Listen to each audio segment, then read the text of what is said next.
شروع اللہ کے نام سے جو بڑا مہربان نہایت رحم کرنے والا ہے۔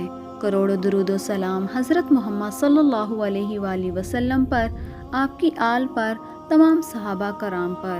اللہ پاک کا اپنے نبیوں کی طرف نازل کیے جانے والا کلام وحی کہلاتا ہے۔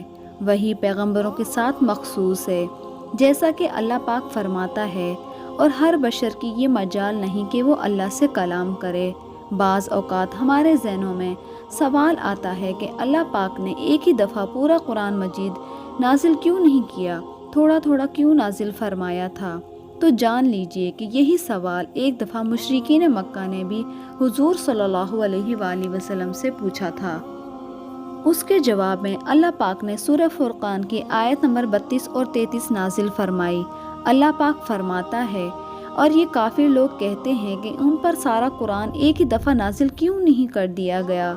اے پیغمبر، اس لیے ہم نے ایسا کیا ہے تاکہ اس کے ذریعے تمہارا دل مضبوط رکھیں، اور ہم نے اسے ٹھہر ٹھہر کر پڑھوایا ہے، اور جب کبھی یہ لوگ تمہارے پاس کوئی انوکھی بات لے کر آتے ہیں، ہم تمہیں اس کا ٹھیک ٹھاک جواب اور زیادہ وضاحت کے ساتھ عطا کرتے ہیں۔ اس آیت مبارک کی تفسیر میں حضرت امام رازی لکھتے ہیں کہ قرآن کریم کی تدریجی نزول کے پیچھے 3 طرح کی حکمتیں ہیں۔ سب سے پہلی یہ ہے کہ اگر قرآن ایک ہی دفعہ نازل ہو جاتا تو احکام کی پابندی اسی دن سے ہی شروع ہو جاتی، مطلب پہلے ہی دن سے مسلمانوں پر تمام احکام لاگو ہو جاتے، جس پر ایک دم سے عمل کرنا مشکل ہو جاتا۔ دوسری وجہ یہ تھی کہ حضور صلی اللہ علیہ وآلہ وسلم کو مکہ والے روز طرح طرح کی اذیتیں دیتے تھے، جبکہ حضرت جبرائیل کا بار بار قرآن لے کر آنا ان مصیبتوں کو خوشیوں میں بدل دیتا تھا۔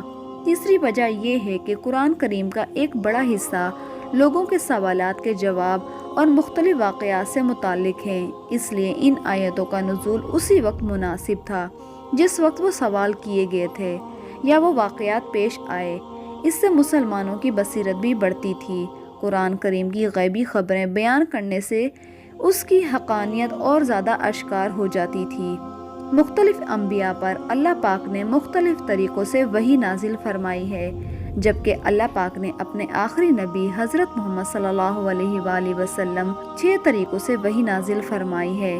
ناظرین گرامی، ان 6 طریقوں سے متعلق بتانے سے پہلے ضروری یہ ہے کہ آپ کو وحی کی کیفیت کا بھی حال سنایا جائے۔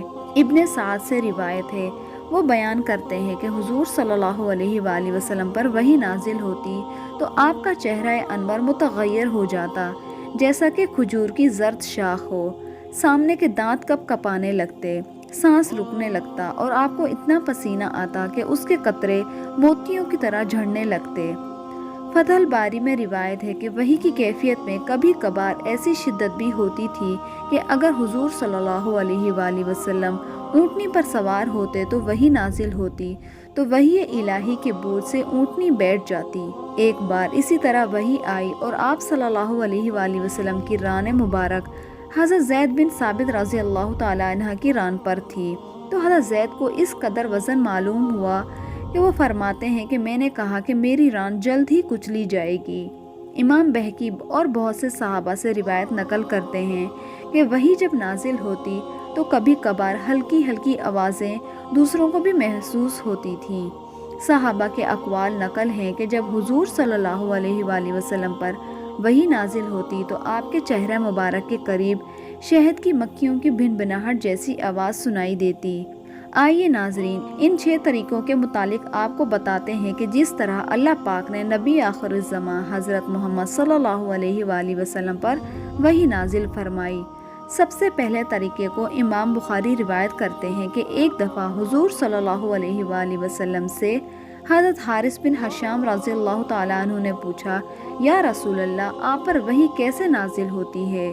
حضور صلی اللہ علیہ وآلہ وسلم فرمانے لگے، وحی کی سب سے زیادہ سخت صورت یہ ہوتی ہے کہ مجھے 1 گھنٹی کسی آواز سنائی دیتی ہے اور اسی آواز سے نازل ہوتی رہتی ہے، اور جب یہ سلسلہ ختم ہوتا ہے جو کچھ اس آواز نے کہا ہوتا ہے وہ سب مجھے یاد ہو جاتا ہے، اور کبھی فرشتہ میرے سامنے ایک مرد کی پیاری سی صورت میں آتا ہے اور مجھے پیغام سناتا ہے، اور وہ جو کچھ مجھے کہتا ہے وہ مجھے یاد ہو جاتا ہے۔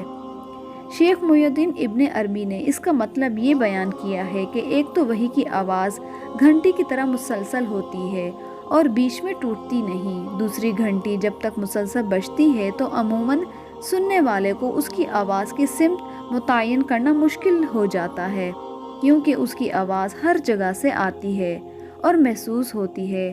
کلام الہی بھی یہی خصوصیت رکھتا ہے کہ اس کی کوئی ایک سمت نہیں ہوتی، ہر جگہ سے آواز سنائی دیتی ہے۔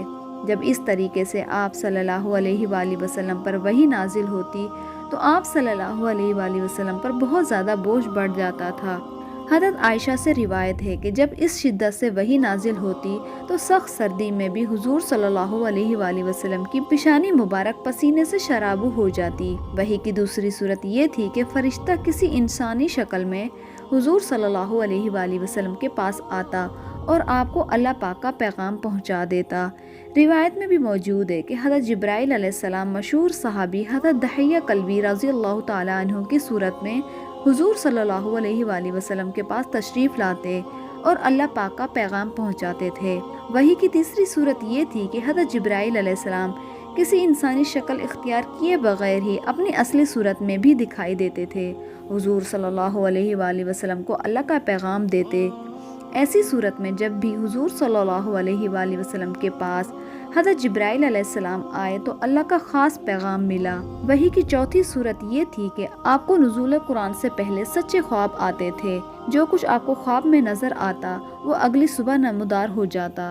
بخاری کے باب الوحی کے حدیث نمبر 3 میں بھی حضور صلی اللہ علیہ وآلہ وسلم پر وحی کی ابتدا نیند کی حالت میں سچے خوابوں سے ہوئی، اس وقت جو کچھ آپ خواب میں دیکھتے وہ بیداری میں ہو جاتا۔